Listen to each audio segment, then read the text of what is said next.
Appreciate everybody being here today. We're here to consider the nominations of Dr. Anjani Sinha, nominee to the U.S. Ambassador to Singapore. Mr. Jeffrey Bartos, nominee to be the representative of the United States to the United Nations for UN Management and Reform. Ambassador Linda Blanchard, nominee to be the U.S. representative to the United Nations agencies for food and agriculture. Ms. Kimberly Guilfoyle, nominee to U.S. Ambassador to Greece. And Ms. Jennifer Lucetta, did I get that right? Lucetta, nominee to be the alternate representative of the United States for the Special Political Affairs in the United Nations. As we begin here today, I remind everybody that we have ground rules here in this committee. We have important work to do, and we have limited time to do it. As a result, we do not tolerate demonstrations or disruptions to the committee's business. Nobody in the audience is allowed to talk to any of our nominees or to any of the senators. If you choose to interrupt our proceedings, you will be removed and barred from attending these public hearings for 1 year, 12 months. Appreciate your understanding and looking forward to a productive hearing. A number of my colleagues are here, would like to make introductions to our nominees, and so we're going to start with that. Mr. Bartos, you've got two senators who want to nominate you, and I will start with Senator Fetterman. Would you like to kick us off here, please? Thank you, Mr. Chairman. And hello, it's an honor to be here today. And again, thank you, Chairman Ricketts, and thank you, Chairman Risch, and Ranking Member Shaheen, and the distinguished colleagues of this committee, including mine from Pennsylvania, all right? I know that dude. Well, today, I'm here today, and I'm proud to be here to support my good friend, Jeff Bartos, and his nomination to be Ambassador of the United States UN Management and Reform. Jeff and I became friends, ironically, when we were both running together as Lieutenant Governor back in 2018. Of course, we're in different parties, but throughout that entire process, through that election, we became friends, and we've maintained that relationship ever since then. Particularly, our relationship deepened immediately after the Tree of Life massacre, and we would speak over and over again how it's important it is to do something about the rampant anti-Semitism. But again, of course, we have different political differences. We're in different parties, and sometimes it's not popular to be friends and to support members of the opposite party. But I'm here and I'm proud to stand to attest to Jeff's character and his commitment to public service, regardless of whatever the party it is might be different than mine. Using his business experience and has really been very helping people in need. And now during the pandemic, he created a very innovative program called the 30-Day PA Day Fund, which helped thousands of small businesses across Pennsylvania to stay open during the middle of the COVID pandemic.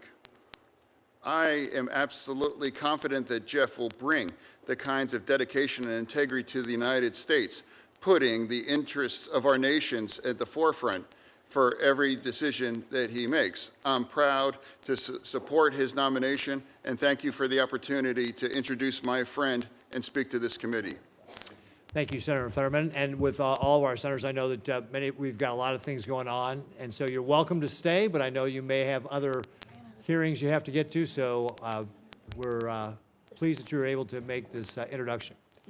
Senator McCormick, Thank you. You also would like to talk about. Absolutely. It's great to follow in the footsteps of the senior senator from Pennsylvania.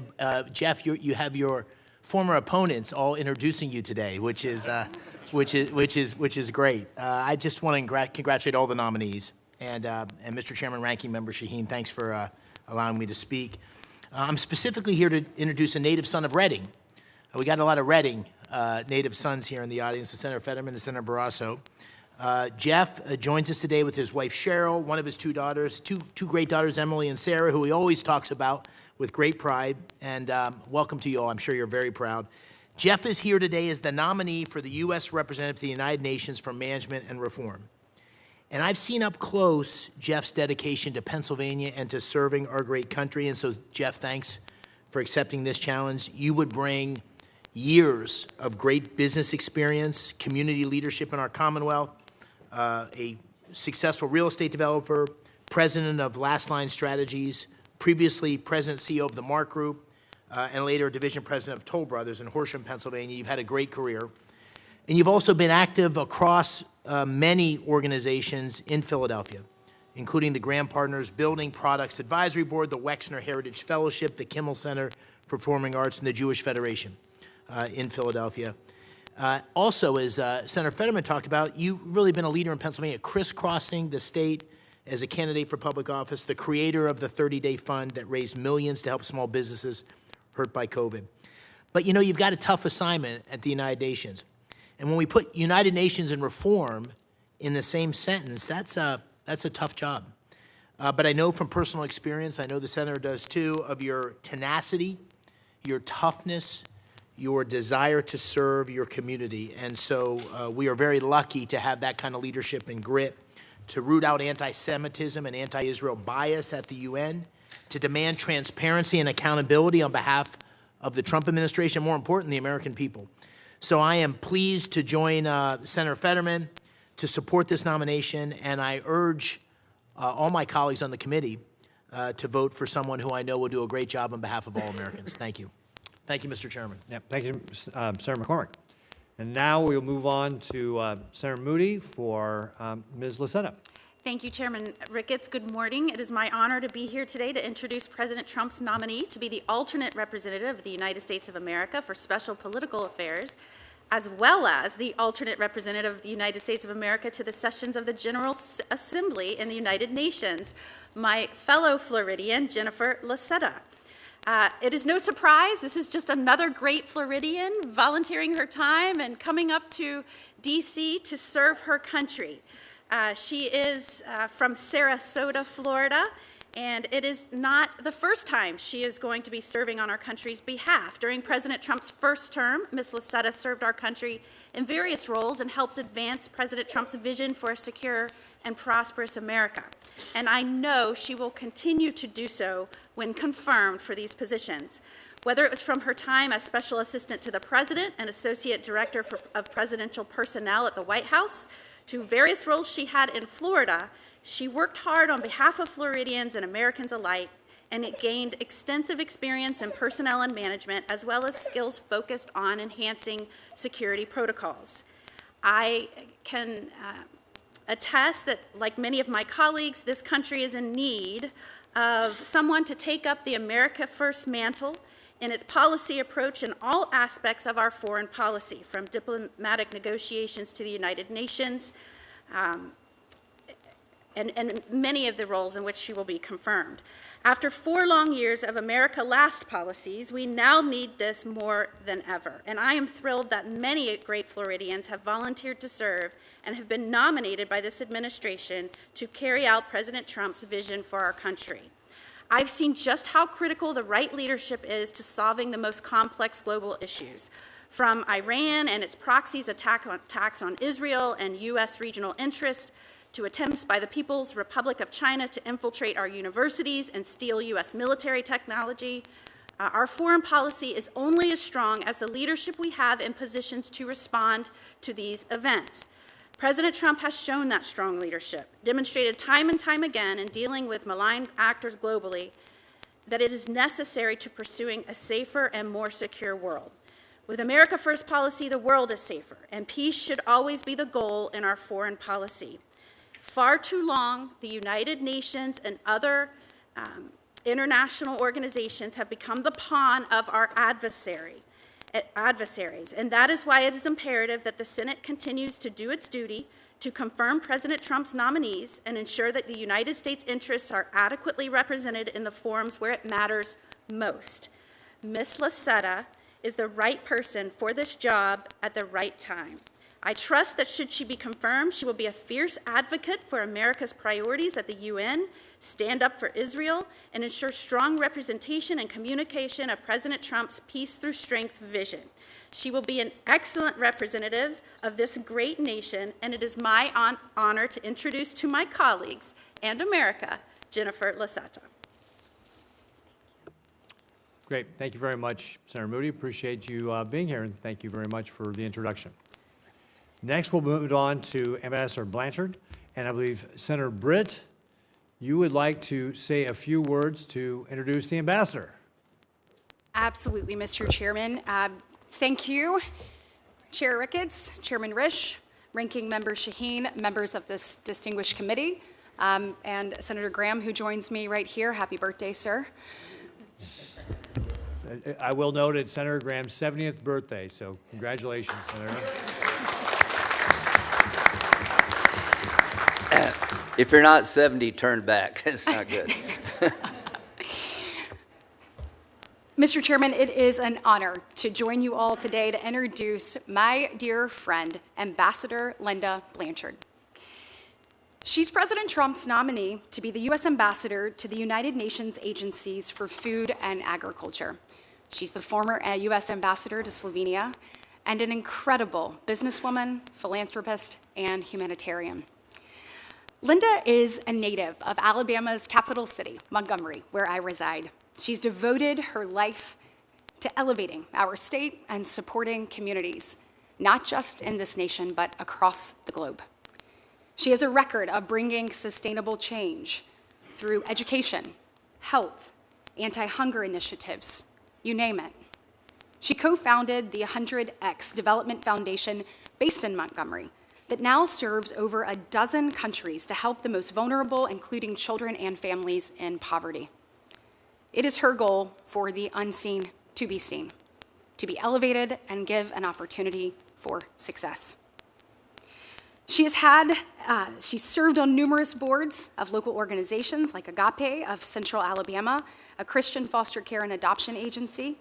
She is also the founder and former senior advisor of real estate firm B&M Management Company, which speaks to her business acumen. And she currently serves as Vice President of Business Affairs of Ascent Residential, where she oversees 25 properties across 9 states. This nomination also marks a return to diplomatic service for Linda. In June of 2018, President Trump nominated her as U.S. Ambassador to Slovenia, where she diligently served our nation for over a year and a half. In fact, she helped secure joint declaration of 5G technology and a memorandum of understanding concerning strategic nuclear cooperation between both countries. When I was president of the Business Council of Alabama, I had the opportunity to travel to Slovenia and see her firsthand. She is a force of nature. We know the challenges we have in front of us across the globe, and there is no one more prepared to meet those than her. Linda has a proven record of international experience and leadership, and she is ready to translate that longtime service in food, agriculture, and hunger issues to excel in this position. I have absolute confidence in her ability to strengthen international efforts to address food security and advance agricultural development and U.S.-led initiatives. Thank you for the opportunity to speak on her behalf. I look forward to seeing her strong leadership in action as the next U.S. Ambassador to the United Nations Agencies for Food and Agriculture. Great. Thank you very much, Senator Britt. I know that Senator Tuberville also wants to say some words on your behalf, and I believe he's on his way. But in the meantime, we're going to go to Senator Graham to talk about Dr. Sinha, who's obviously up for Singapore. Senator Graham. Thank you, Mr. Chairman, and Senator Coons, and to the committee, thanks for having me, and appreciate the birthday wishes. I can't believe I'm 70. So anyway, that's not your problem, that's mine. So Dr. Sinha I've known for years. He's been a friend of President Trump for over a decade, and he has quite a life. He was born in India. He's lost his father in a tragic car accident at the age of 13, and he assumed financial responsibility for his 6 siblings and widowed mother. He went on to graduate medical school in India at age 22. He then moved to India's capital city of Delhi in '72 to begin graduate studies and medical career, and eventually immigrated to the United States in 1977, settling in New York. Once in the United States, he started a orthopedic practice for over 40 years, specializing in orthopedic and sports medicine. He sold that practice. He started another practice and had 8 locations throughout New York. Very industrious, talented surgeon and businessman. He has deep ties to the Indo-Pacific region.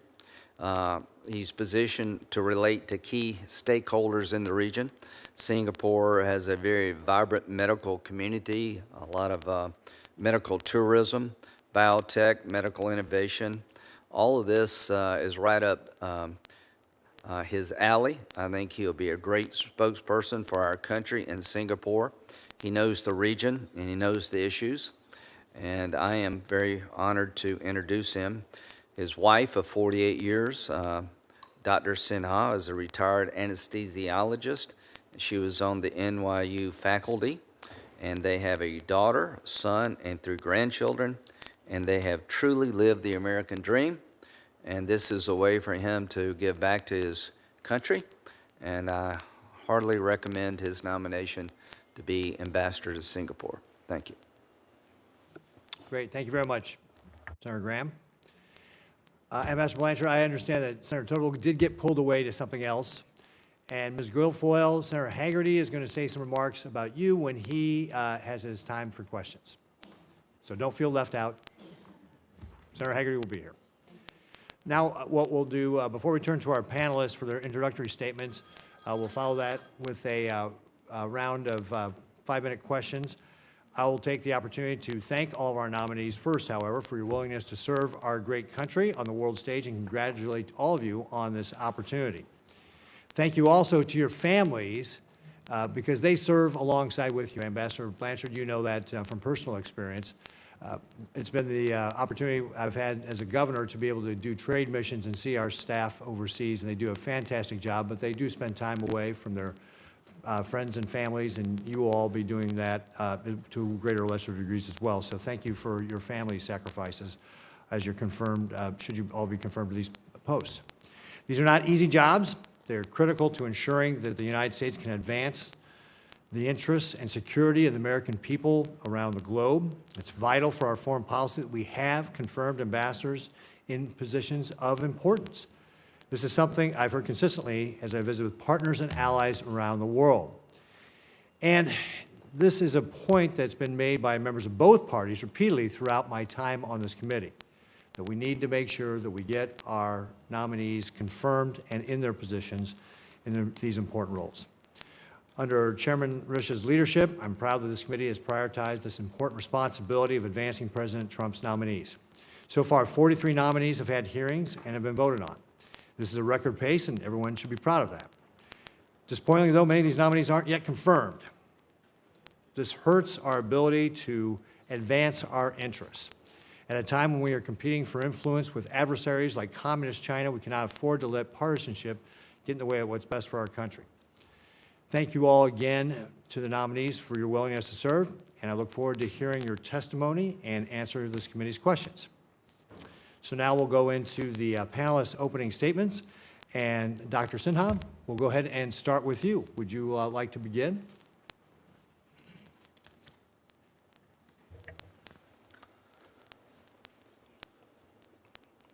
Thank you, Senator Graham, although he left, but I just wanted to thank him.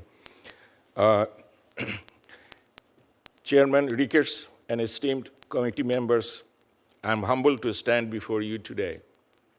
I extend my deep gratitude to President Trump for his nomination and to Secretary Rubio for his support.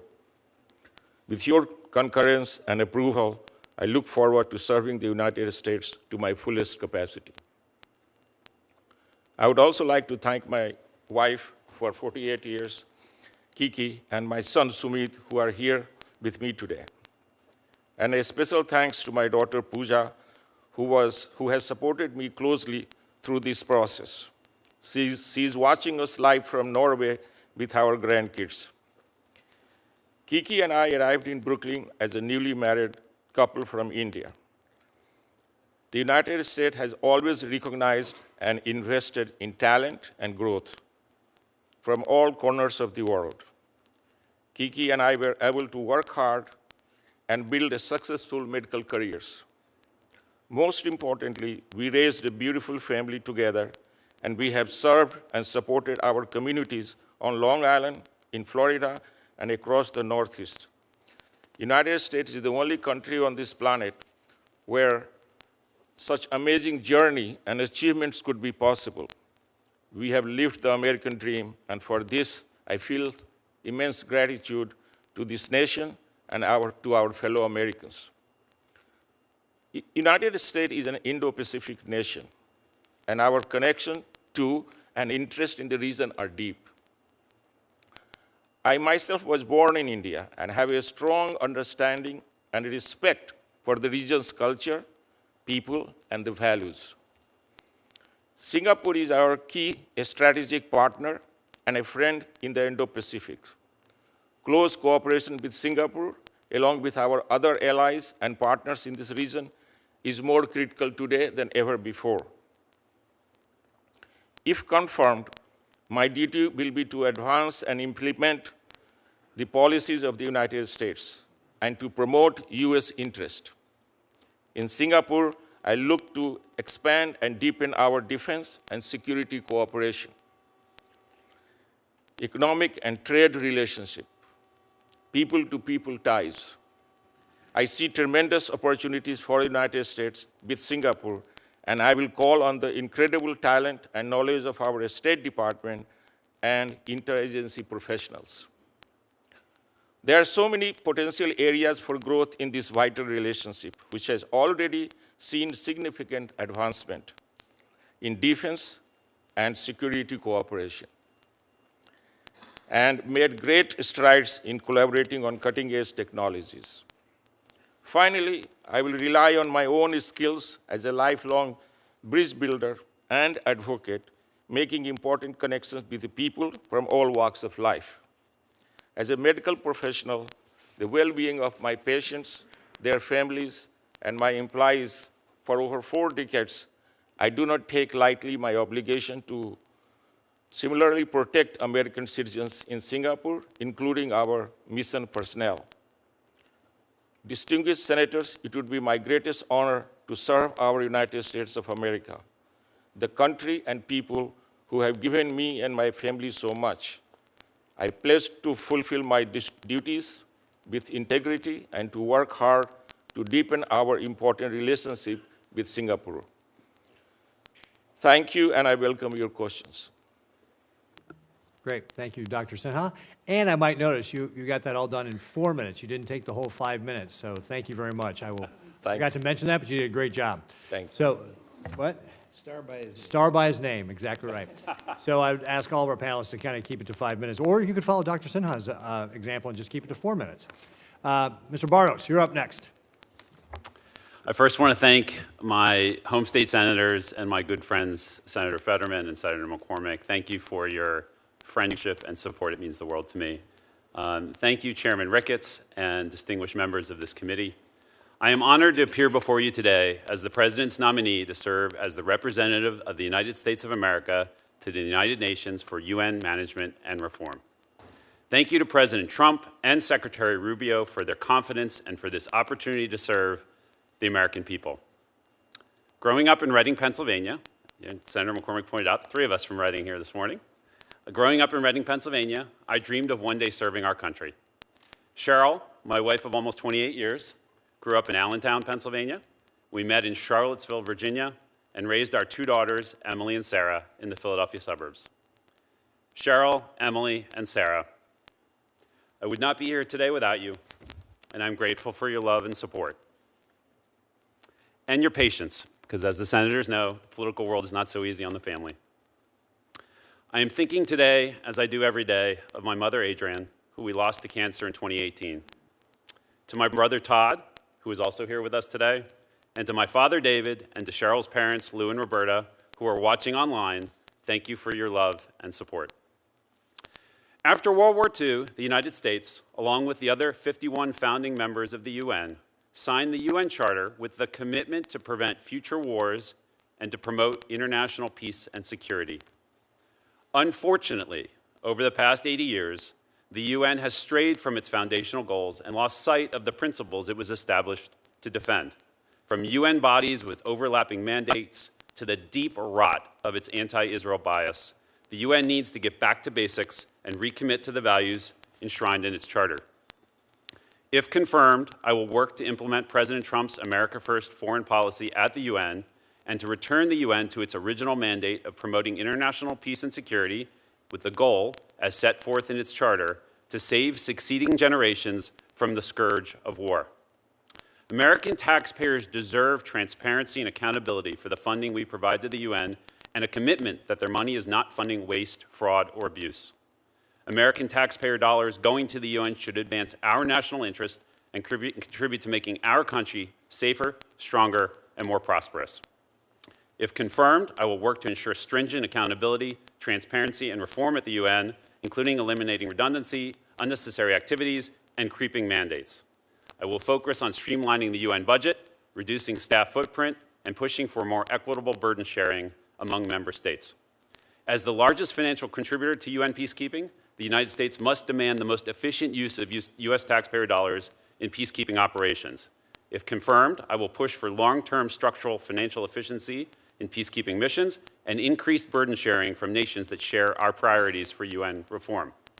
I will work with my colleagues to review the programmatic effectiveness of individual peacekeeping missions and ensure these mission mandates are realistic and achievable with clear exit strategies for each mission. We must also ensure that the UN upholds its zero-tolerance policy for sexual exploitation and abuse and uses all tools available to push for accountability. Our standard should be very simple. One case of abuse is one too many.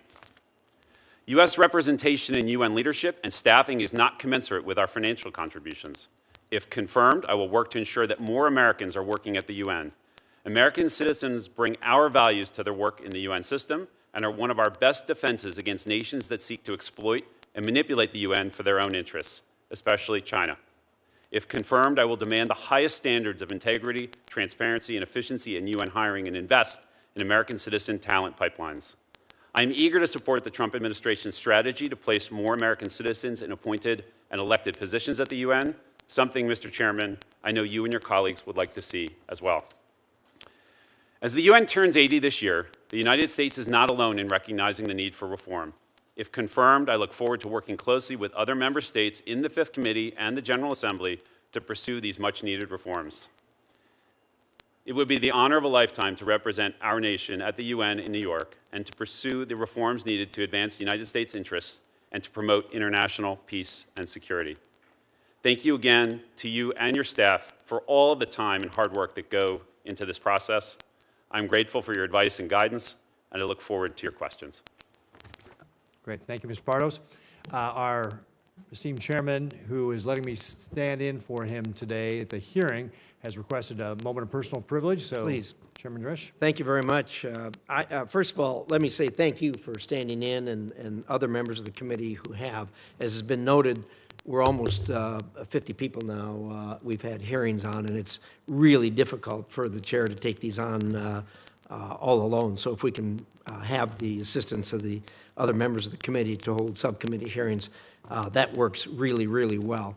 I'm not telling anything that this panel doesn't know, and that is that these appointments are complicated. They take a long time, and the preparation on this side is just as lengthy as it is on your side.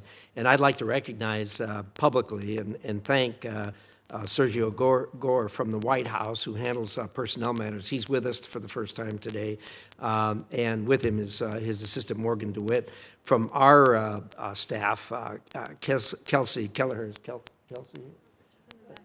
She's in back. But anyway, all of us work together to make these things happen. We met even before we started these hearings. It's worked really, really well, the system that we've put in place. We even had Kelsey embedded a bit at the White House as we move this, and the State Department as we move this forward. But it's been really good, as you noted, that we are on really on record pace for getting people through this committee. The floor is struggling a little bit, but still at a record pace, and that's a result of the work of all these people that they've put to, that have helped do this all together. So anyway, I want to thank everybody and thank all those who were involved in this. Senator Shaheen's been very helpful. She and I were both governors and are both committed to the principle that chief executive can't do the job without having the team in place. And speaking of the chief executive, I think, Sergio, you can either confirm or deny, but we almost have him to the point where he believes we're on a record pace. So I'm getting less calls, which has got to be something good. So with that, I should point out, too, we have another special guest. The President Trump's grandson, Donald J. III, is here with us today. We don't get many of the first family here, so we're certainly welcome you to the hearing. With that, I will yield back, and thank you, Senator Ricketts. Great. Thank you, Chairman Risch. And with that, Ms. Guilfoyle, I said you weren't going to be left out. Senator Hagerty is here, and so Senator Hagerty would like to do his introduction for you. Well, I want to thank the chair, and thank you for standing in for me today, Mr. Chairman, as well, to attend to a family health issue. But it's a great privilege to be here with all of you. And I'd like to congratulate all of you, too. The roles that you're about to take on are incredibly important. Having done a role similar to what several of you are doing, I've got a great respect for not only you, but your families, and to all of the families that are here. The role that you will play is absolutely critical in the success of your spouse, your loved one. So thank you. But it's a special treat and privilege to introduce a good friend of mine today, and that is Kimberly Guilfoyle. She is President Trump's nominee to be the U.S. Ambassador to Greece. She's a deeply experienced attorney, a nationally respected commentator on politics and public policy, and she's a great political strategist. Throughout her career, Kimberly's excelled in both the private sector and in her public service roles. Indeed, her distinguished background and long-standing commitment to public engagement make her an absolutely excellent candidate to be the United States Ambassador to Greece.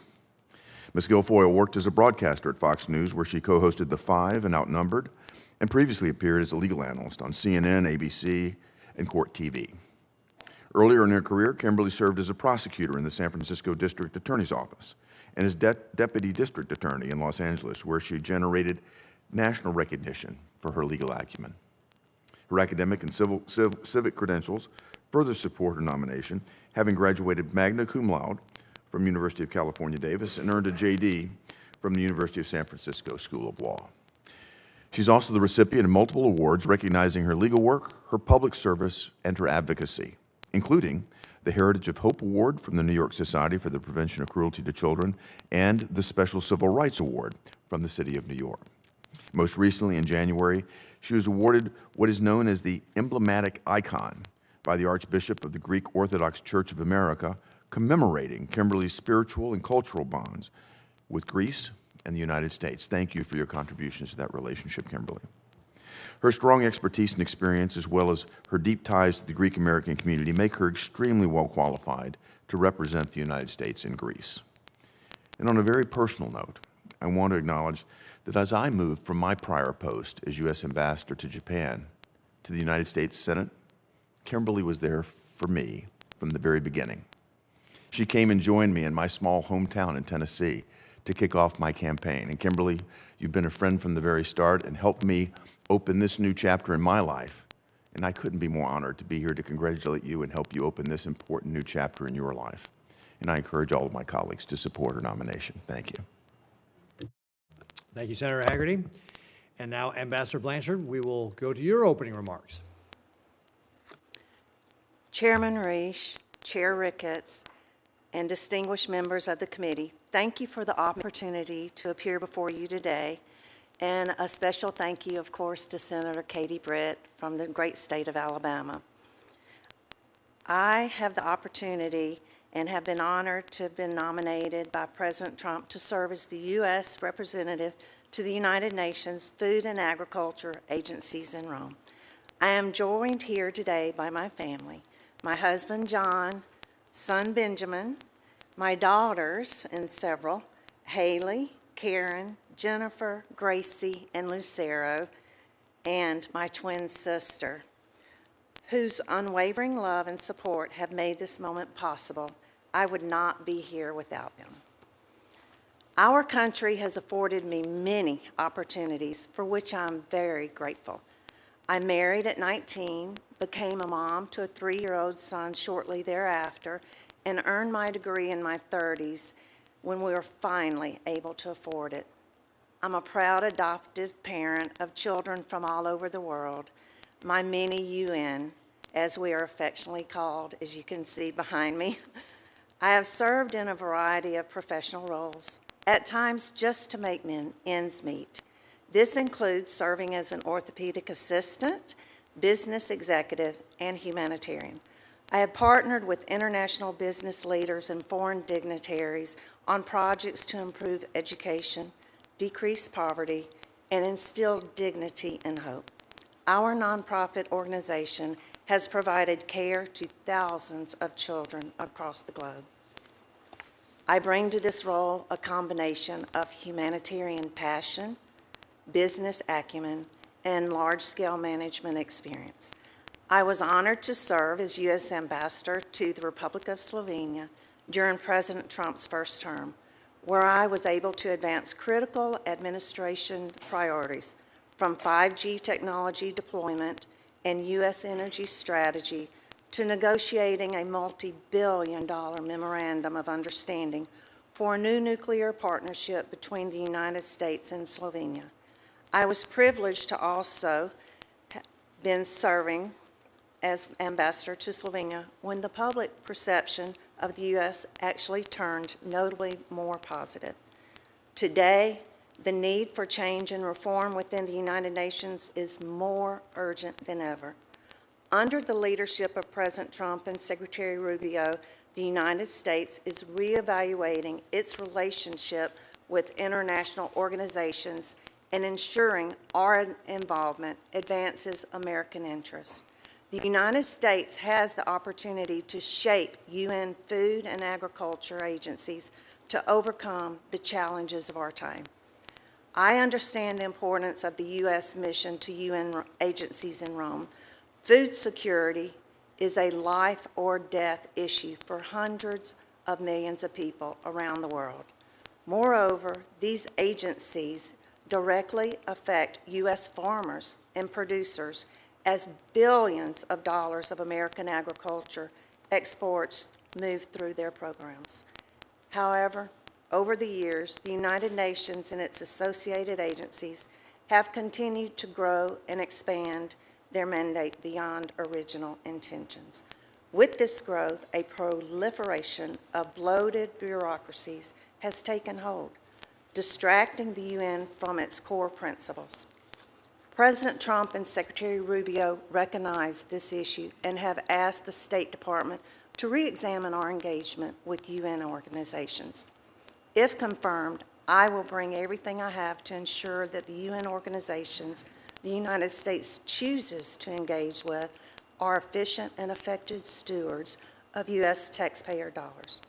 As Secretary Rubio has also said, every dollar we spend, every program we fund, and every policy we pursue must be justified with the answer to three simple questions. Does it make America safer? Does it make America stronger? And does it make America more prosperous? Mr. Chairman, members of the committee, I'm grateful for this nomination, and if confirmed, I will work closely with you and your staff to advance an America First foreign policy and ensure that the United States remains a principled, effective leader on the world stage, especially in the fight against global hunger. I look forward to your questions, sir. Great. Thank you very much, Ambassador. Ms. Guilfoyle, Thank go you. to your opening statement, please. Thank you. I first off want to start and say thank you to my dear friend of many years, Senator Haggerty, for your kind introduction, for your stewardship and service to this country in multiple roles that you have done. And you're someone I greatly look up to, admire, and hope to follow in the footsteps of your great service to this country. And thank you to the esteemed members of this committee. Thank you for standing in, Subcommittee Chairman Mr. Ricketts, Chairman Risch, Senator McCormick, another great friend, and Senator Coons, who showed up here earlier today.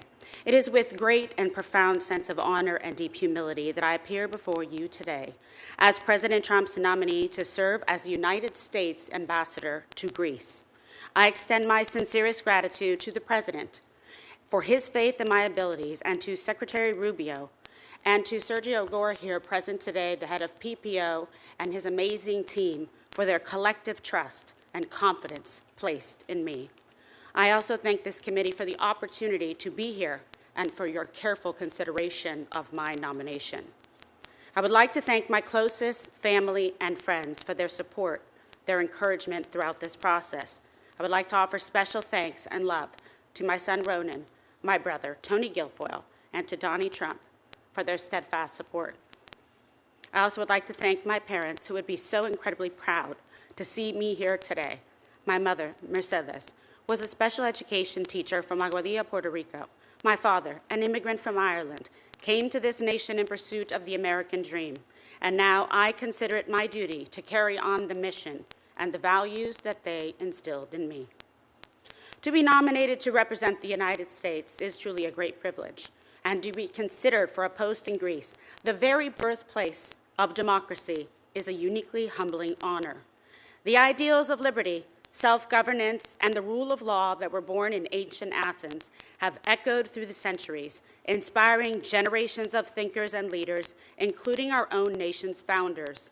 This profound legacy, which has greatly influenced the world and the formation of our own republic, resonates with my own lifelong dedication to public service and the unwavering pursuit of a more just and prosperous world through strong international partnerships. My career path has been defined by a steadfast commitment to advocacy and public engagement. As a prosecutor in the demanding environments of both San Francisco and Los Angeles, I was entrusted to be a voice for those who could not speak for themselves and to uphold the foundational principles of our legal system. This experience honed the skills of careful negotiation, clear-eyed analysis, and the pursuit of truth, qualities I believe are indispensable to effective diplomacy. Subsequently, my decades in the media as a legal analyst and television host provided me with a platform to elevate critical issues, spotlight injustice, and champion truth on a wide range of priorities and for audiences across the globe. These endeavors, coupled with my active engagement in public advocacy and the political arena, including during my service as First Lady of San Francisco, have provided me with a keen and timely understanding of international relations and an unshakable belief in the power of robust alliances to advance our shared interests and values. If confirmed, I pledge to bring the full measure of this experience to bear in Athens. I'm prepared to be a tireless advocate for American interests, a steadfast partner for our Greek allies, and a proud and loyal representative of the President and the American people. Over the past several decades, Greece has evolved to be a pillar of stability in a complex region, and its commitment to our shared security within the NATO alliance matters more than ever. Consistently ranking among the top spending allies, Greece is projected to continue dedicating 3% of its GDP to defense in 2025 and is on a trajectory to reach 5%, in line with the alliance's commitment at The Hague. This is not merely a matter of statistics. It is a tangible investment in our collective security.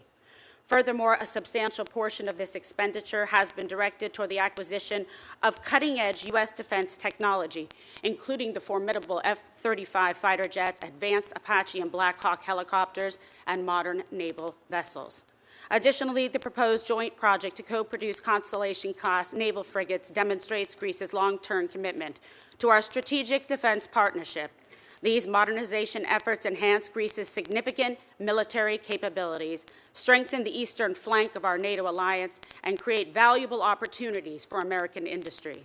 If confirmed, I will make it a top priority to further accelerate Greece's defense modernization by fostering even greater cooperation and synergy between our defense sectors. The United States and Greece have made tremendous progress on energy cooperation. Greece's Revithoussa LNG terminal and the construction of the Alexandroupoli floating storage regasification unit is allowing the U.S. to export more gas to Europe. While U.S. natural gas now accounts for 20% of gas in Greece, up from 2% 5 years ago, there are huge opportunities to sell more U.S. energy to Greece and its neighbors.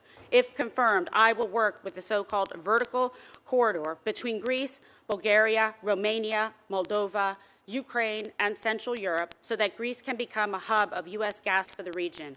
I will also encourage Greece's progress on constructing electricity interconnectors and its neighbors, including Cyprus, Israel, and Egypt, which contribute to regional energy diversification and security. Economic opportunity remains a central pillar of the robust U.S.-Greece relationship. If confirmed, I will serve as a proactive and strategic partner in advancing U.S. trade and investment interests, building on successful efforts to expand opportunities for American firms across key sectors, including defense, energy, shipping, infrastructure, technology, AI, pharmaceuticals, hospitality, and agriculture. I will also actively pursue pathways to encourage and facilitate Greek investment in the United States, fostering a more balanced, resilient, and mutually beneficial economic partnership. Ultimately, the enduring strength of the U.S.-Greece relationship is built upon the solid bedrock of our people-to-people ties. The vibrant Greek-American and Greek Orthodox community has made immeasurable contributions to the fabric of our nation, and the bonds of culture, family, and shared heritage between our countries run deep. I am also deeply committed to championing religious freedom, an essential pillar all democratic societies and a core value we share with our Greek allies. If confirmed, I look forward to engaging with and supporting the vital work of Greek cultural, educational institutions, non-governmental organizations, municipalities, and individual citizens. I am committed to working alongside the diaspora to further strengthen these essential human connections that bind our nations in a spirit of friendship and mutual respect. Thank you once again for the honor of appearing before you today. Thank you, Ms. Guilfoyle. Ms. Lucena.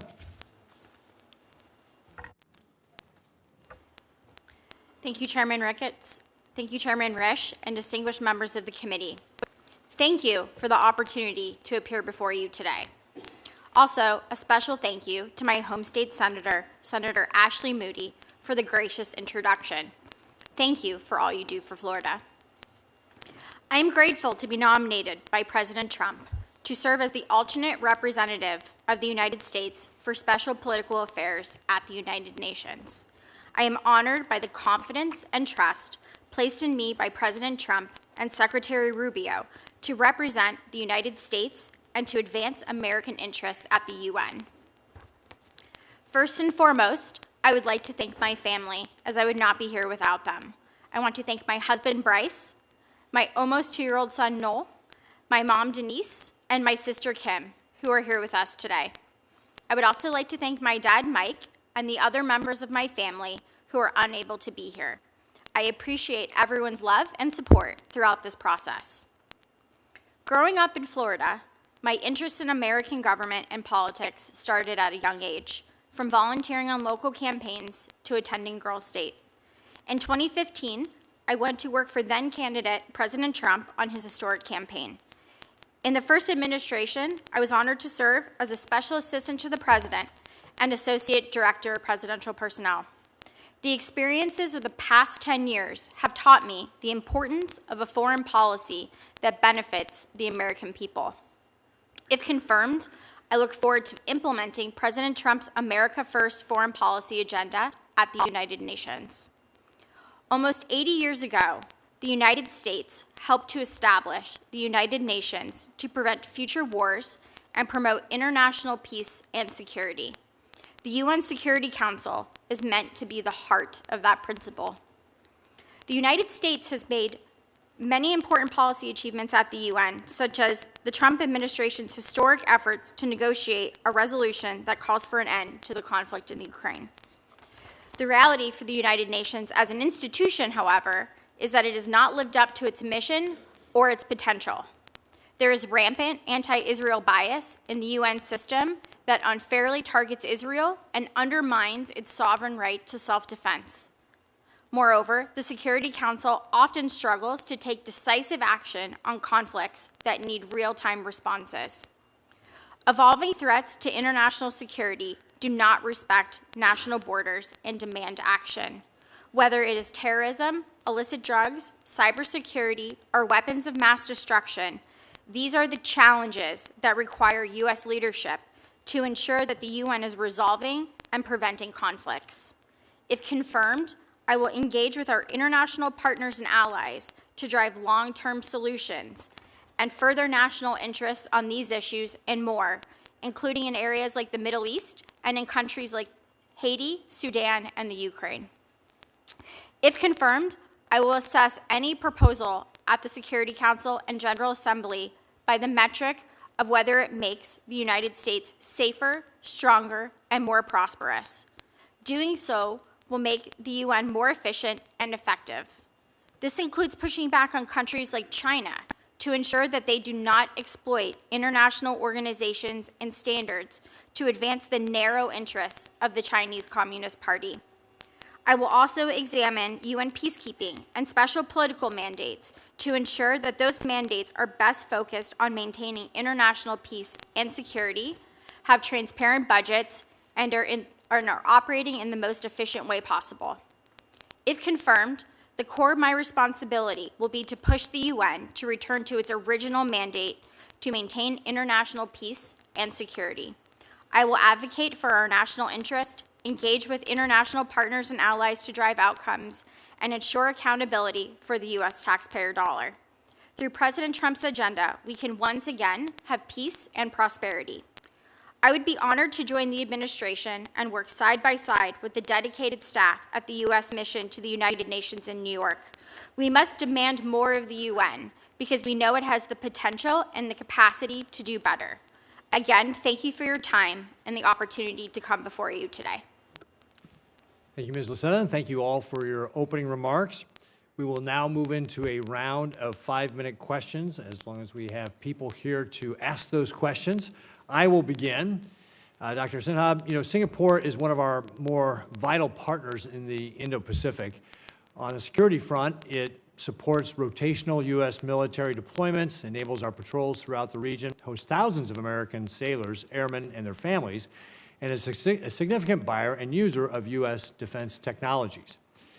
It's also a hub for maritime trade and financial services, a gateway for over 6,000 American businesses operating in Asia, and a leader in emerging technologies.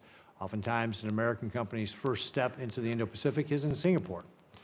I recently had the pleasure of meeting with Singapore's Prime Minister Wong, Foreign Minister Balakrishnan, and Defense Minister Chan at the Shangri-La Dialogue. And I can confirm Singapore's desire to not only maintain our strong partnership, but to build upon it. Dr. Sinha, as ambassador, what areas will you prioritize to strengthen the U.S.-Singapore partnership and deepen our cooperation? Thank you for your question, Senator. As you know, I am a physician, a surgeon, so I have been a long-time bridge builder, and I believe strongly in a person-to-person connection. If confirmed, my first basis would be to go there and create a very good, strong relationship with the Singapore government. And obviously, I will do my best to increase I will deepen the defense, security, and economic ties with Singapore. So, well, I think you should make a good connection with the foreign minister there. Yes. I believe he's also a physician. Actually, between him and I, there's so many things common. He went to his school and became an eye surgeon. I went to his school and became an orthopedic surgeon. His wife is a physician who became neurologist. My wife is an anesthesiologist. And his kids are lawyers. Our kids are lawyers and doctors. So we have a strong connection already. Very good, very good. Nebraska is the nation's 5th largest agricultural exporter with nearly $8 billion in ag exports last year, the 3rd highest total on record. Simply put, when Nebraska agriculture thrives, so does my state. Nebraska's impact just isn't domestic, though, it's global. In western Nebraska, cooperatives package and ship dry edible beans used in the World Food Program humanitarian operations, delivering American-grown products to save lives in some of the world's hardest-hit regions. Ambassador Blanchard, in your testimony, you discussed the dire need to bring reforms to the UN and its associated agencies, and I agree wholeheartedly. You also acknowledged that billions of dollars of American agricultural exports move through these UN programs, which directly affects farmers and producers in my state. How will you work to clean up the waste and mismanagement in Rome, while at the same time ensuring that American farmers and producers aren't unintentionally harmed? Thank you, Senator, for that question.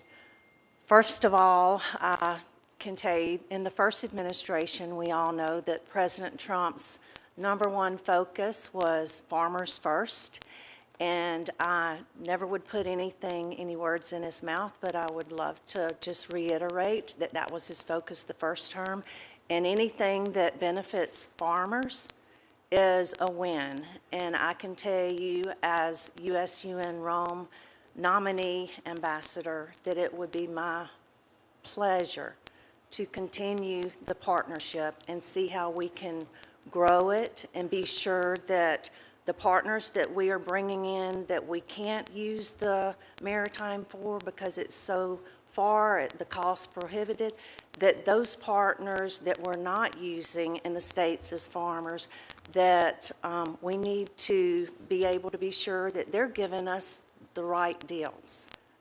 When we're not using our farmers, we need to be sure the others are giving us the right deals. That's one area I really want to focus on, and certainly always increasing partnerships with U.S. farmers. I've already had the pleasure of that the USDA Secretary Brooke Rollins has reached out to me. She's already been to Post, and we said we would discuss after, if confirmed, the hearings and see how we can increase everything for our farmers and sending produce abroad. Thank you, sir. Great. Thank you, Ambassador. Senator Haggerty. Thank you, Chairman Ricketts, and again, welcome to all of you. Several of the panelists today are nominated to serve at the United Nations, so I'd like to start with the United Nations today, if I might. If you think about it, the United Nations has become the poster child of ineffective bureaucracy.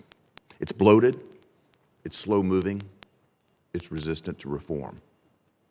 And despite the billions of dollars of annual contributions that come to the UN disproportionately coming from the United States, the organization remains plagued by overlapping mandates, weak accountability, and an entrenched culture of cultural inefficiency.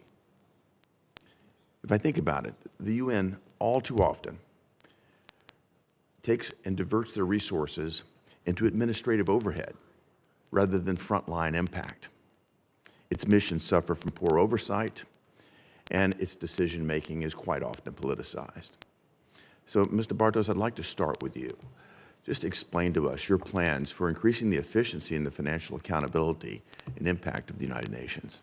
Senator, thank you for the question, and I want to also say thank you for your leadership from the time you got to the Senate on defunding UNRWA and working towards the dismantlement of UNRWA. It's meant a lot to so many people, your leadership on that. And we, if confirmed, will be serving under the most consequential and effective president in history for the U.S.-Israel relationship, as well as a leader whose record of combating anti-Semitism is second to none. And so while we approach the 50th anniversary of the stain of the Zionism is racism resolution at the UN, a stain on that body that is almost 50 years old, it seems like this is an organization that's immune, or resistance, a good word, but I would say almost it's just immune to reform. Well, I think they've demonstrated their perspective, and you have a unique window of opportunity, I think. I do. It's because of President Trump's leadership, his vision, his leadership, and his charge to us that every dollar that goes through the UN system cannot be. The American people are the most generous people on earth. We have been the most generous funders. Our nation has been the most generous funders for 80 years. And the President has charged, and Secretary Rubio has charged to say, not a dollar of that can go to waste, fraud, and abuse. And every dollar must make us safer, stronger, and more prosperous. And I think it's with presidential leadership, leadership of the Secretary of State, and if confirmed, our team to use our generosity and the U.S.'s role at the UN, our dollars need to matter. They need to matter in procurement, they need to matter in personnel, and they need to matter when we say that this organization needs to be, or this particular agency needs reform. It's that presidential leadership from the Secretary, and if confirmed, our team's leadership to execute the President's America First agenda. It's an organization that cries out for leadership and, frankly, respect for those that fund it. I've attended the United States General Assembly meeting when President Trump spoke. I've been there on multiple occasions with President Trump. That organization is basically out of control right now in terms of their inefficiency, their lack of respect for those that fund it, and the politicization of many of the institutions. And on the politicization front, I'd like to turn to you, Ms. Laseta.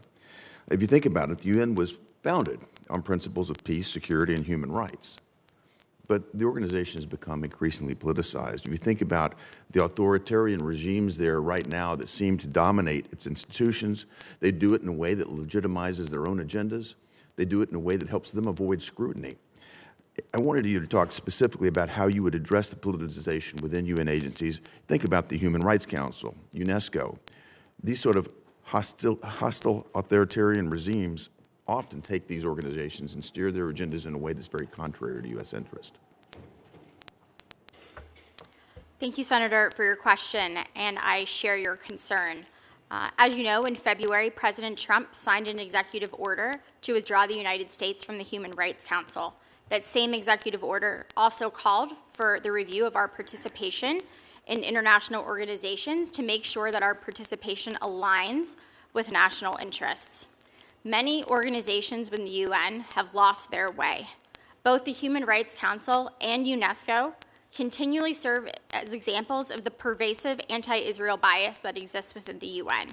They continually push back on Israel's right to sovereign self-defense. And further, an organization like the Human Rights Council enables countries with brutal regimes like Cuba, Venezuela, and North Korea to have a platform despite their own terrible records with human rights abuses. These organizations must get back to the founding principles of the UN, which is to prevent war and to maintain international peace and security. If confirmed, I will work with the State Department on the outcome of their review, and I will review our participation in international organizations to make sure that everything that we do makes sure that America is stronger, safer, and more prosperous. Well, beyond review, I hope you hold them to account. Mr. Chair, if you would indulge me with one final question. I'd like to come back to you, Ambassador Blanchard. I'm very interested in your leadership and look forward to your leadership at the UN's Food and Agricultural Organization and the related agencies in Rome. I visited that mission in the past, and I'm very concerned about the influence that exists there right now. The Director General today, Director Chu Dong-yu, and his deputies have basically steered FAO priorities in a direction that supports Beijing and its desires, and certainly in means that don't support the United States and our allies. If you look ahead to the 2027 election of a new Director General, I'd just like to know if you plan to make certain that we have either a U.S. nominee or at least an ally as a nominee to be the new Director General so we can get this organization back on course. Thank you, Senator, for the question. Certainly, I've been looking forward. I've already had the pleasure to speak with my deputy, who has already arrived at post, and I told him let's not get ahead of the Senate, but he has informed me of some things, and we really would like to focus on building partnerships with our allies right away, if confirmed when I get to post, because it's the partnerships that'll be able to elect all the new entities, and of course, all the infiltration, not to mention in the other areas that the CCP has tried to take over abroad in our food sourcing. So it'll be my pleasure to partner with our allies and figure out how we can come together and pick a candidate that can win and that can lead this organization with like-minded American initiatives. Well, I look forward to a new nominee and many more purchases of Nebraska agricultural products. And with that, I'd also just like to commend all of our nominees to the UN. You've got a challenging job ahead of you, but we absolutely need you to take care of that. And to our two country ambassadors nominees, I look forward to your confirmation and working with you in your future roles. Thank you. Thank you, Mr. Chairman. Great. Senator Hagerty. Senator Coons. Mr. Chairman, I'll defer to my friend and colleague from the state of Illinois, given the pressing business of the NDA. Great. Senator Duckworth. Thank you. Dr. Sinha, you say you know how important the United States-Singapore relationship is, and I think you know that it's important to me as all of our relationship with the ASEAN nations. This is not a role you can just pick up on a whim or because you think it will be glamorous or because Singapore is a great place to live. Our diplomats are dedicated. They're hard workers who represent the United States every day on the front lines, anticipating crises and providing invaluable expertise to help prevent conflicts from exploding into catastrophes. I am not opposed to political appointees, and in fact, my colleague across the aisle, the senator from Tennessee, did an incredible job as an appointee to a critical United States ally, the country of Japan, and I really enjoyed working with him when he was ambassador there. But frankly, I don't think you are particularly qualified for this role. And I'm concerned about how your lack of understanding may, even inadvertently, cause friction in our critical relationship. Will you even be able to effectively lead our mission in Singapore? I have my doubts. So my questions are going to be to allow you to assuage my doubts and win my vote. Dr. Sinha, I need to know that you understand some basic facts about Singapore and its critical relationship with the United States. For example, in 2024, did the United States have a trade deficit with Singapore? Yes or no? It did not. How large was the U.S.'s trade surplus with Singapore in 2024? $80 billion. $18 billion. 2.8. You're off by a huge factor. The United States had a $2.8 billion trade surplus with Singapore in 2024. If confirmed, how would you explain our friendship in Singapore to the president? How would you explain to our friends in Singapore the president's threats to slap tariffs as high as 25% on their country, given that the United States has nearly $3 billion trade surplus with Singapore?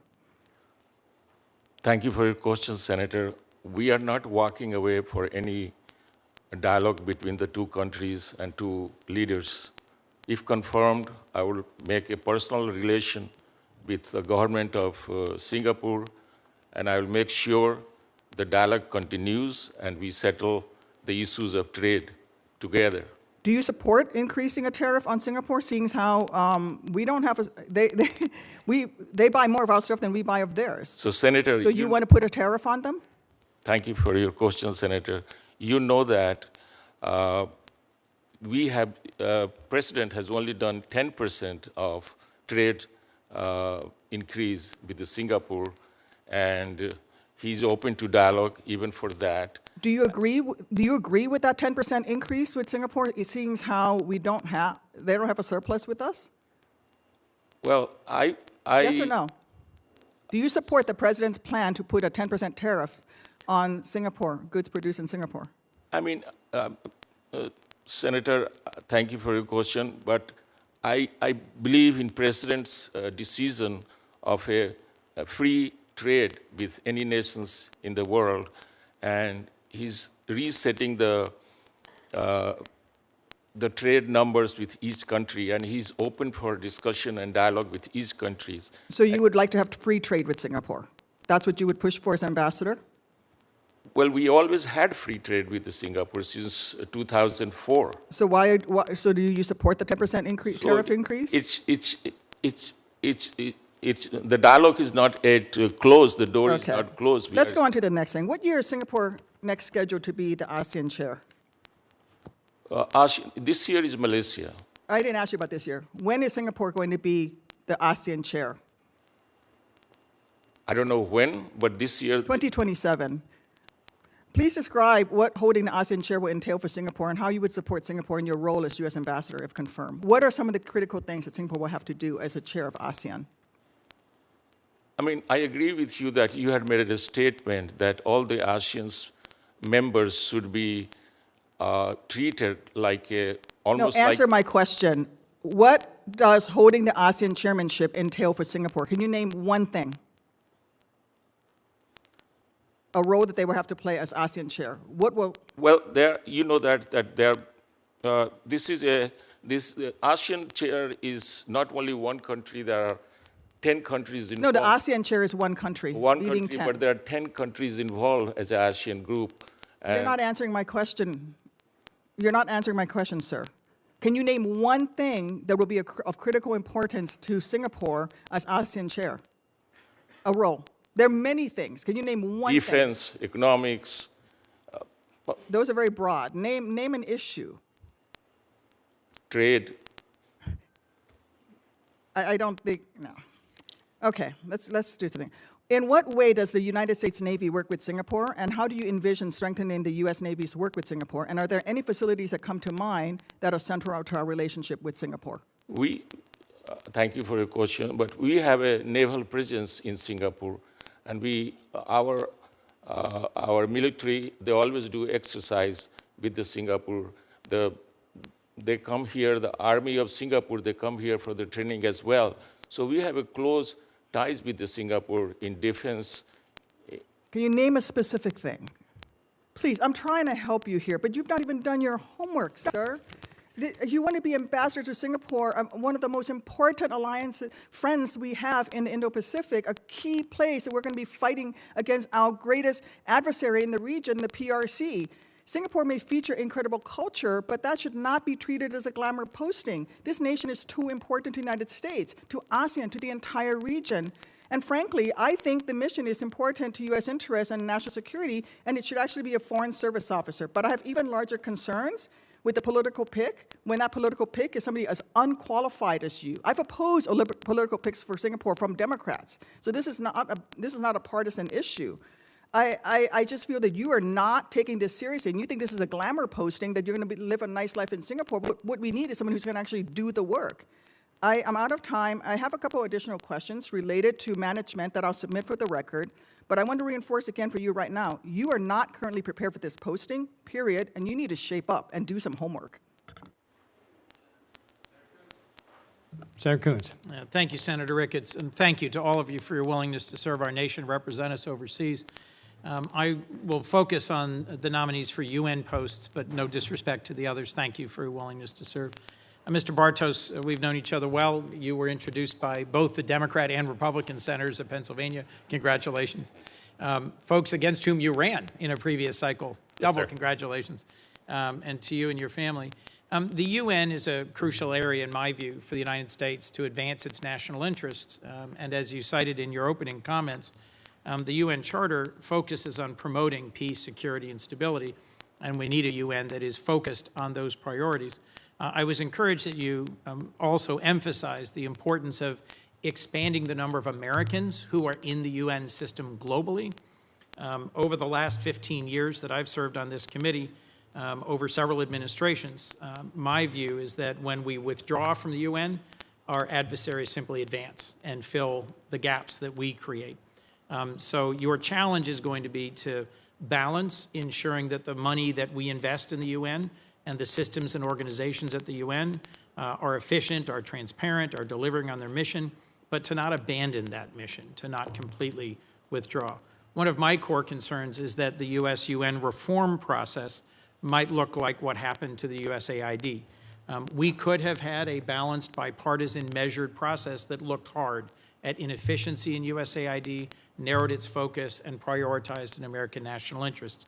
Instead, it was simply slashed and shut down, largely with no consultation with Congress.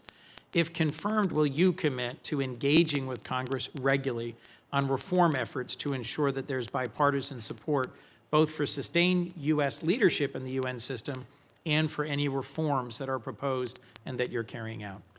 Senator, thank you for your question, and I'm smiling here because we've known each other 20 years. Yep. And who would have thought 20 years ago when we were working on sewer issues in Newcastle County, Delaware, that we'd be sitting here. So it's an honor to be with you. God indeed has a sense of humor. Yes, yes, sir. And it's wonderful to see you, and thank you for your question. Yes, I can strongly commit, and if confirmed, look forward to working with the committee to address all of these issues. I'm inspired by Secretary Rubio's leadership. I'm deeply grateful to President Trump for his leadership, and if confirmed, I look forward to working as often as you'll have me with this committee to address these issues. Thank you, sir. To your point about the importance of having Americans, how will you advance American representation in the UN system at the same time that there are proposals that would dramatically cut back our contributions to the system? So thank you for the question. In his first term, President Trump established the directive that we were to have an agency at I.O. at the State Department to focus on either elections where United States citizens could run and or be appointed to certain agency heads. That office, any of us involved in politics would love to have a record that office has achieved over the last 5 years. If memory serves, it's something like 28 contested positions and 23 or 24 successful candidates. It's a fantastic record. Credit to President Trump for his leadership on that issue. In his second term, and again, I'm a citizen. I'm not currently at post or in the State Department, but if confirmed, one of the things in my briefings that I really perked up at and thought was this a huge opportunity is the terrific team at State, at I.O. that's working on these issues. I would agree it's been a sustained success across several administrations to keep advancing Americans for positions of leadership. One sitting to your right is nominated to lead an important food-related agency.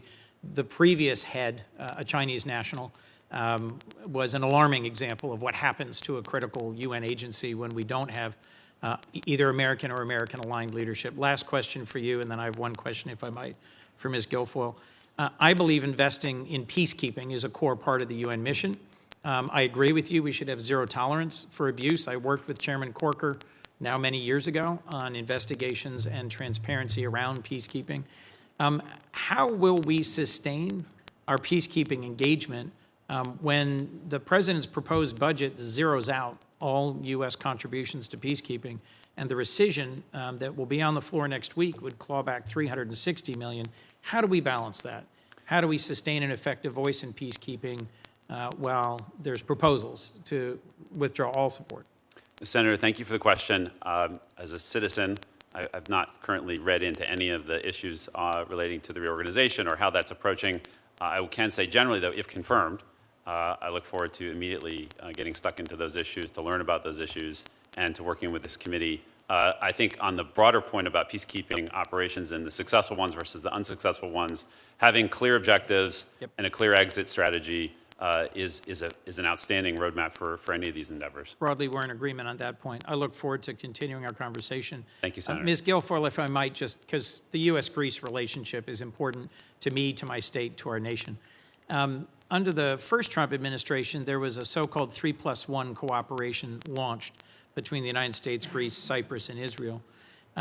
Give me your sense of what difference that's made, what's its current status, and whether you would commit to sustaining this level of cooperation in this structure. Yes, thank you for the question, Senator. I believe this is a very important area of concern as it relates to national security in Greece and Cyprus, Israel all being very strategic and powerful allies, steadfast and reliable throughout the years, and this has just increased under President Trump's last administration. We're looking forward to making sure that those partnerships remain intact and, in fact, foster and develop. I believe firmly, if confirmed, as ambassador to Greece, that I will work tirelessly to make sure that Greece's national security interests and our strategic allies in that partnership remain very strong and robust, working in concert and conjunction with the United States of America, because national security in those areas and those countries directly equates with national security for the United States of America. And I would ensure that we increase the commitment that has been consistent by the people of Greece to do the defense spending, buying U.S. military equipment, which they have been doing, and see to it that we are going to project to include up to 5% from them. Anything for me about why the 3+1 mechanism is particularly important? Well, geopolitically, as you know, that is a very complex region with a lot of security issues, migration issues. We saw recently what's happened. And, you know, Greece, where it occupies its place in the world, is that southeastern edge of Europe, which is pivotal in terms of its relationship, its proximity to the Middle East. So we saw then with the cooperation with our allies, making sure that American citizens that were stranded and at great risk and danger in Israel were protected and were transported with ease and efficiency despite the complex issues involving visas. Our partners, our allies in Greece were able to help effectuate that in a timely and safe fashion, bringing people through Cyprus, through Greece, and into Athens. Thank you for the question. Thank you, ma'am. Thank you all, and I look forward to working with you. Thank you. Senator Barrasso. Thanks, Mr. Chairman. To follow up, Ms. Guilfoyle, on what you were just talking about with the NATO and the importance of the relationship and how closely we are aligned. There's a military naval support activity, Suda Bay, vital U.S. military installation. I know there's going to be updates. I think $44 million has been committed to invest in new joint mobility processing center in that area. Can you just overall give us some things, what opportunities you see for increased cooperation with Greece as these upgrades are completed? Because you, I think, appropriately called attention to the fact that all of these countries have now committed to going up to 5%. They have, which I think is incredibly important. I was committed to at the Alliance and at The Hague, and that is something that I know that these countries have intentionality to fulfill and to continue that commitment that they made to us.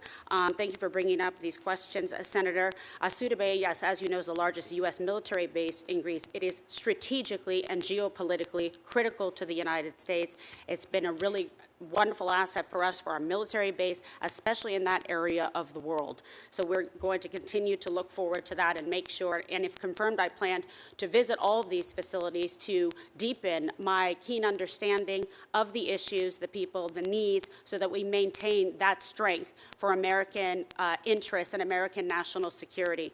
Revithusa is also incredibly important because there are unbelievable opportunities for liquid natural gas, which could be crucial to limit the influence, undue influence in the region of Russia, of China, and make sure that we push back on that on a daily basis. There are certain things that have happened that have been very disheartening as it relates to national security in the port of Piraeus, where the Chinese were allowed to gain access and purchase that. What I'm proud to say is the Greek people have now implemented a system that somewhat mimics what we have here in the United States, CFIUS, to prevent from foreign interests and countries encroaching on sovereign nations and buying up key national security ports and interests. So that is something that I was encouraged that has happened recently in the past month or so, and I look forward to partnering with them to make sure that we can use some of our models of best practices in those ways to make sure that there isn't over-encroachment of foreign influence and interest in key ports, and work with them strategically to help understand how we're able to prevent that in the United States of America. Thank you for the question. Yeah, well, I appreciate your comment about energy, because I think of energy as the master resource. Greece, I think, is quickly becoming a major energy hub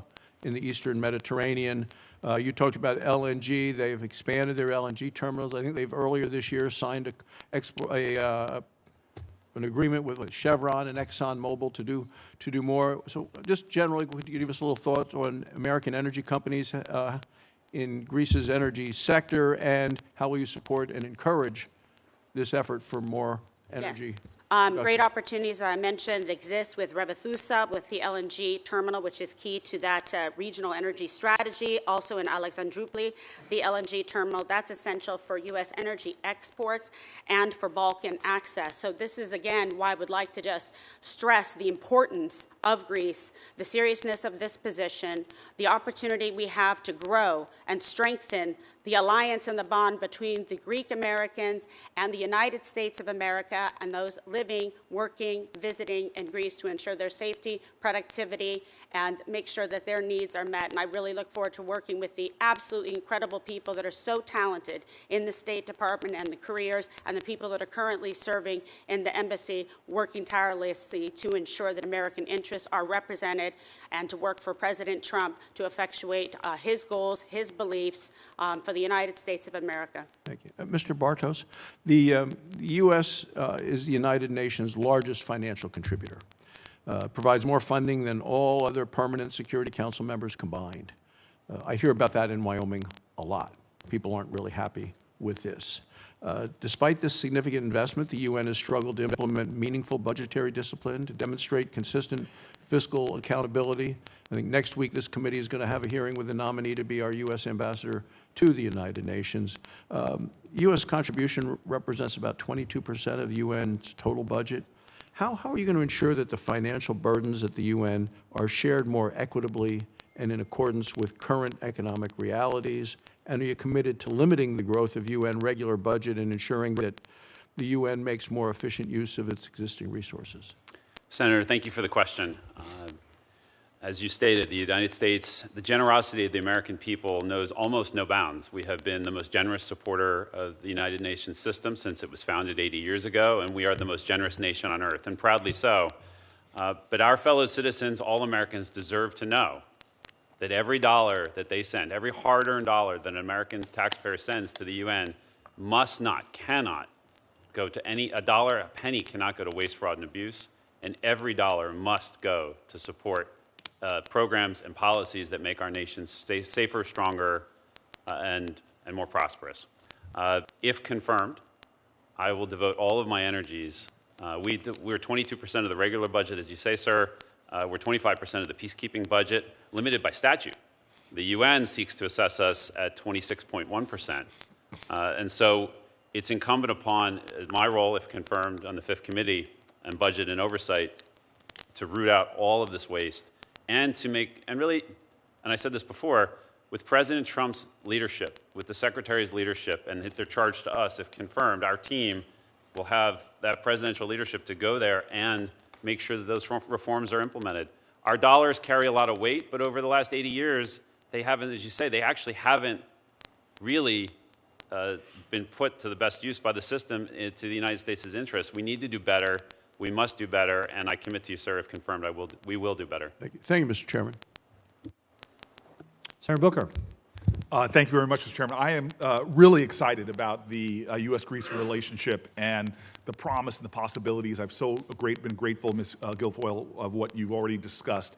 Can we dive a little bit more deeply into some of the strategic importance of the work that we're doing and that we can build upon, I think, in the coming months with your leadership?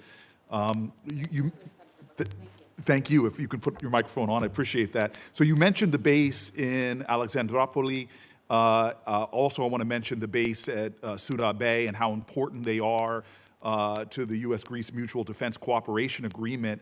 And I'm wondering if the administration is planning to any upgrades to those existing bases, given their pivotal strategic importance in that region, as you already discussed. And do you share the perspective that maintaining and increasing the capacity at Alexandroupolis is important? Yes, Senator, thank you for the question. It's nice to see you. I believe this is such an important relationship. The administration believes it as well. This is a post where we are dealing with EU, G20, a lot of complex issues geopolitically in that area. And I think it is incredibly important. Again, I am speaking now in the role of a private citizen. I would work in conjunction with the State Department, Senator Rubio, the deputy secretaries, and also following in the mission of American interests moving forward to make sure that we are ready in that area, that relationship and partnership is maintained, that if there are necessary improvements or expenditures that need to be made, that I would advocate in that fashion very strenuously on behalf of the United States of America and the American people. I am grateful for that. That's the kind of strength I want. The tradition in the ambassador to Greece we had with George Souness was probably the best bipartisan ambassador, and I'm sure you know. My dear friend who is here today. Yes, yes. I didn't want to call him out. He does not like attention. He's very shy. He's Greek. I mean, yeah. Fake news. Yes, yes. Eferisto. Thank you. Let's continue. I have a lot of concerns about the Greek-Turkey tensions, and it's something I think all of us should be giving more attention to. When I visited Greece last year and had the pleasure of being with the ambassador for some time, there was really calm between Greece and Turkey, between Athens and Ankara. The Prime Minister of Greece and the President of Turkey met last year twice to try to reduce those tensions, but I am concerned that with regard to sovereignty challenges, maritime borders, those tensions exist and could be real points that get inflamed. Tell me about your concern, and I've heard from a lot of my constituents in the Greek diaspora as well as from my travels, it is critical, I believe, that the U.S. doesn't tolerate any threats to the sovereignty of our European allies, especially Greece. Senator, again, thank you for the question. Yes, this is a very important issue, and I know there is a lot of concern from Greece, from Israel, from Cyprus, et cetera, regarding any increasing of weaponization in Turkey with the F-35s. Again, I'm speaking as a private citizen. I do not direct or maintain policy, but I know this is an area of concern to the administration as well. I know that President Trump is the best negotiator and diplomat to be able to engage with different countries to find meaningful ways to work together. I would like to make sure that we are protecting and honoring our strategic, consistent, stable and reliable allies with Greece. They have answered the call every time. They have exceeded our expectations. They have readily committed to the 3%, consistent in that regard, and Greece remains strong and proud as the 5th largest spender for military equipment I'm going to interrupt you in the world. I'm running out of time, but I want to say I thank you. I associate myself with a lot of that bravado when it comes to Greece, so thank you very much. I just want to say I've got some bipartisan work on really the importance of the India, Middle East, Europe economic corridor. It's really vital. I hope to be able to talk to you about that. I know you know the importance of that and how the 3+1 framework between Israel, Yes. Greece, and Cyprus work into that. But I want to shift in my remaining seconds really to talk to Ms. Blanchard. I'm really concerned about food security, and things are getting exponentially worse on our planet. It's estimated right now, unfortunately, the Trump administration's foreign assistance cuts have already resulted in over 63,000 children dying unnecessarily from hunger. This is heartbreaking. It's a violation of the decency and values of our country. The Rome-based UN Food and Agriculture Organization, the WFP, the FAO, the IFAD, these are critical tools to strengthen the resilience of vulnerable communities who are at risk of hunger. Hunger leads not to horrible death and, that is deplorable, but it leads to instability that ultimately could affect our security. So if confirmed, how will you seek to advance the programs that address long-term food security challenges? How do you propose to do that if the U.S. is actually reducing its funding and commitment? And as you know, other nations watch us. When we reduce, they reduce. When we challenge them to do more, as I've done in a bipartisan way here in past years, they do more. And so what impact ultimately do you think the reduction in U.S. funding will have on food insecure countries and communities worldwide? Senator, thank you for the question. As we all know, food security is bipartisan. We all are in agreement of that. But I do believe we're all in agreement as well of our accountability for our checkbooks. I mean, I account for things that go in and out of my checkbook at home. And I think it's wonderful to reevaluate, and I look forward to the reevaluation process. I personally, and I would never want to put words in the president's mouth, but the fact that he has nominated someone for this position is encouraging to me. I've worked for the last 20 years in helping orphans and the most vulnerable abroad in 12 different countries.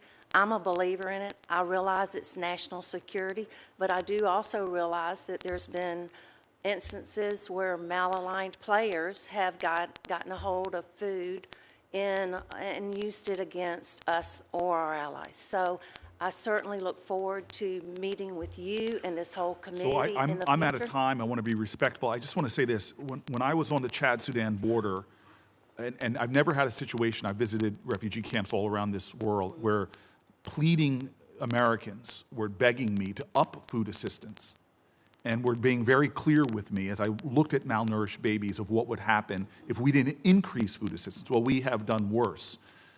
We've limited funding, and I've now heard directly about the children that have died there. There is a moral urgency that I know reflects deeply within your faith tradition and my faith tradition. I beg of you publicly, when it comes to crises like we're seeing in Sudan, to please be a call of conscience to this administration, should you be confirmed, to please demand in private that we step up to American tradition and the moral urgency that has been supported in a bipartisan way. We are watching children die at rates that should stun the conscience of Americans, and I'm hoping that you can help us to address that crisis. So thank you very much. Thank you, Senator. Senator Risch. Thank you. Ms. Guilfoyle, I want to drill down a little bit more into the issues between Greece and Turkey. Certainly. You know, they're both NATO allies, and I have to tell you, I've started to use that word pretty advisedly when it comes to Turkey. I fought with them. I led the charge to get Sweden and Finland into NATO, and it was incredibly frustrating. Turkey was using its power because everything has to be done unanimously in NATO to keep them out, and it was a huge fight. And the other thing, as far as Turkey's concerned, I'm the one that put the hold on the F-35s. The F-35s they bought and paid for are still sitting in the United States because I've got a hold on them, and I'm going to continue to have that hold for a lot of different reasons. But the relationship between Greece and Turkey doesn't get nearly the play in the media here that actually exists. I wind up dealing with it all the time because I'm chairman of the committee.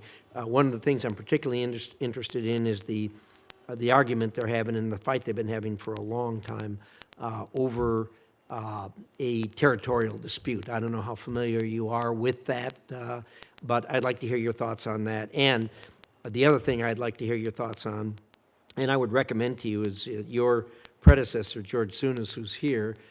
He and our ambassador to Turkey had a very, very close relationship. And I talked to them frequently. And they were really good at sorting out the issues between the two of them. So I would urge that you make that same kind of connection with our ambassador to Turkey. But your thoughts on that relationship and some of the things we might be able to do. The Greeks have been legitimately calling out for our help for a long time on a lot of these. And they're very difficult issues, obviously, between two allies. But your thoughts, please. Thank you. Thank you, Chairman, for that thoughtful question. It's one thing I think that's going to be a main and primary focus, in addition to some other issues, if I am confirmed to be ambassador to Greece. I do enjoy a very close relationship with Ambassador Barrick in Turkey. I know him for a very long time, and I have a very close relationship with Ambassador George Sounis. So I think this will be pivotal to making sure that we are ready and able to exceed expectations on day one. I look forward to working with Ambassador Barrick on this tough issue, in addition to following the direction of the President of the United States. Sir, as you mentioned earlier, Turkey is precluded by U.S. law that you put forward from actually acquiring the F-35s. There are choices that people and countries make in life, and Turkey has chosen to work with the Russians with the S-400s. I think it is imperative that we focus and point out the juxtaposition of a strong, steady ally who has answered the call and exceeded the expectations like Greece, and someone who, yes, is in NATO, but also needs to follow suit and be that same kind of strong and strategic ally.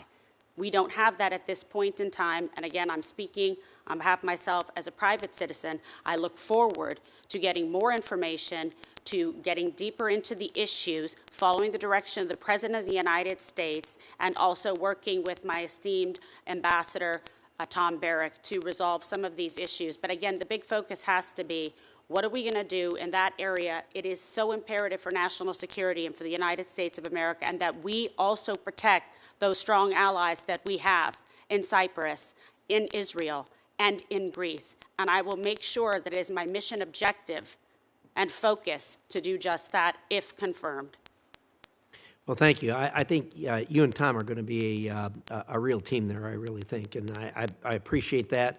The issues that Turkey has are not irresolvable. They are resolvable if cooler heads would prevail, but with Erdogan, we just, it seems like it's going backwards every year rather than forward. So I hope you're able to turn that around, and your comments about the Greek community here in the United States couldn't be more right on. What a great community of people supporting Americana and Americana issues. But Chairman, if I may, just to say that that has been very evident, and it's been consistent for so many years, and they care deeply about this country. We have 3 million Greek Americans living in the United States of America and the diaspora, and 10 million incredible patriots that live in Greece, that they want to work very strongly to help and support the United States, and their intentions are clear. Thank you for the question. Thank you. I'm out of time, but I just want to say, Mr. Bardos, the title of your job having to do with UN management and reform, that's an oxymoron if I've ever heard one. And I got a lot of issues there. Secretary Guterres comes to see me every once in a while. The first thing I do is drag out the charter and say, what are you doing about this? Because, man, it just isn't working. And we're pumping a tremendous amount of money into it. There's a lot of us not very happy about that. I wish you well. We'll work with you every way that we can. And my time's up. Thank you, Mr. Chairman. Thank you, Chairman. Senator Hahn. Thank you, Mr. Chairman, and congratulations to all of you on your nominations. I know Senator Booker covered some of the topics I wanted to, but I'm going to dig a little more deeply into those. So, Ms. Guilfoyle, congratulations on your nomination. As you know, Greece is a critical American ally. The U.S.-Greece relationship has grown to probably one of the most strongest and enduring relationships, based on common values, based on defense cooperation, based on strong people-to-people ties, energy collaboration, and the important role they have played also with respect to fighting back against Putin's war of aggression against Ukraine. And that last point indicates that Greece also plays an important regional role. So your responsibilities as ambassador, of course, are to deepen the bilateral relationship or to support that, but also take a look at the broader picture.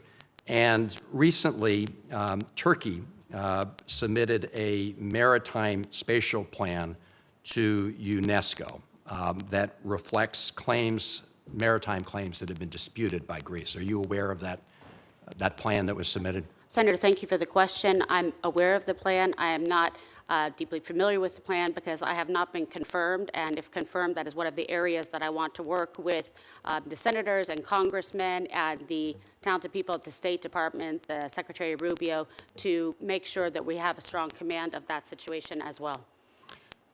And with Ambassador Barrick. I appreciate that.